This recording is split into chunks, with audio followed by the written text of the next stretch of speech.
كنت فاكرة طول عمري ان العزلة دي حاجة وحشة، وكنت مقتنعة انك لما تبعدي عن الناس يعني فيكي حاجة غلط. بس مع الوقت وبالأخص في الزمن ده، لما جربت أبعد اكتشفت ان البعد راحة نفسية غريبة مش هيحس بيها غير اللي اتجرح واتخدع في ناس كتير كانت حواليه.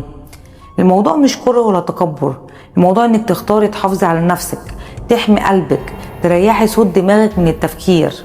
بتختاري تكوني مع نفسك افضل من انك تكوني مع ناس تأذيكي، ناس مش فاهمينك ولا فارق معاهم يسمعوكي، لان كلامك للأسف بيظهرهم على حقيقتهم. في البعد عرفت ان في ناس وجودهم بجد متعب نفسيا، وان في ناس لما بتبعدي عنهم بتحسي انك رجعتي تتنفسي هوا نضيف من تاني، وفي سكينة جواكي بتقولك انت كده تمام. كفاية الناس ملهاش لازمة في حياتنا.